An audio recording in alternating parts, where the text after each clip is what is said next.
Shift from theory to reality. Yesterday, we looked at what the law says about Fidel Adams' chances of getting bail. But today, inside the Pinetown Magistrate Court, that legal theory was tested and the picture has changed. This is no longer just about whether the charges qualify for bail under Schedule 1. The real question now is whether the court believes Fidel Adams can be trusted if he is released. Background to the case. Fidel Adams, leader of National Colored Congress and a sitting member of parliament, was arrested on 5th of May on charges of fraud and defeating the ends of justice.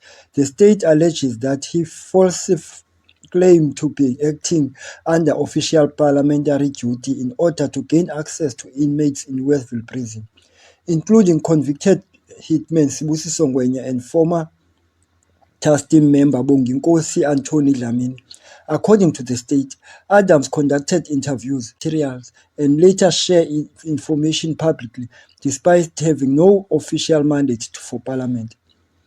What happened in court? Today proceedings introduce a key development.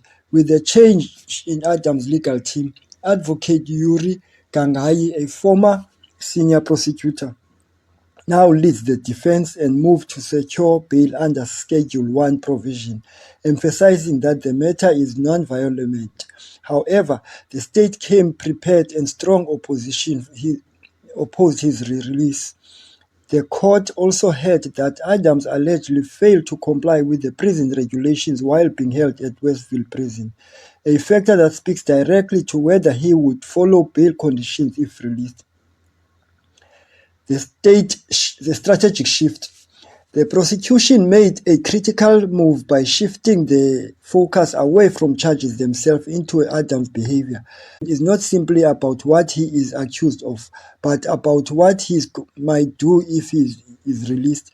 The reframing transformed the bail decision into a question of risk and trust, whether that just legal qualification, risk of witness interference.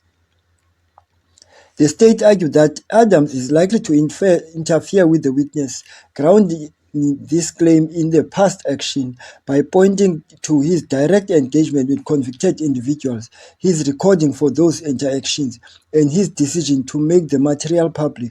The prosecution presented this not as a future risk, but as an established pattern. Abuse of authority and influence. Another major concern raised by the state is the allegation that Adams abused institutional authority by alleging misrepresenting him as acting under the parliamentary instruction. He was able to secure police escort and gain access facilities. This suggests an ability to manipulate official system, raising concerns about the influence of his release.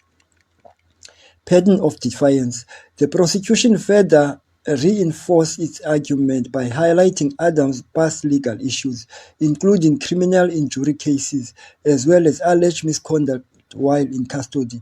These factors built a broader picture of someone who has repeatedly shown disregard the legal authority.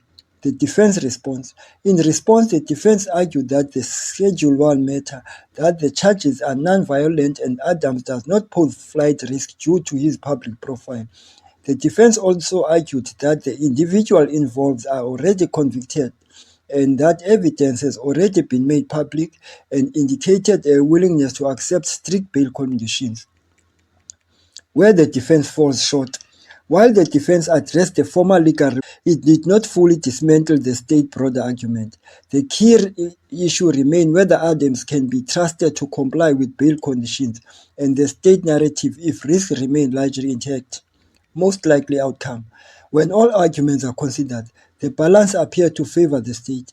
The court is likely to find a real risk of interference and pattern of disregarded legal boundaries. The most likely outcome is that bail will be refused and release may undermine the administration of justice. Final analysis. This case has moved beyond legal theory into credibility and control. The central issue is whether Fidel Adams can be trusted to remain within the limits of law if released. Bottom line, the most likely outcome is that bail will be refused, not because the charges are more serious, but because the risk profile presented by the state has not been fully neutralized by the defense. That concludes our analysis. Thank you for watching The Sim. If you found this breakdown useful, consider subscribing for clear, factual legal analysis. Until next time, stay informed.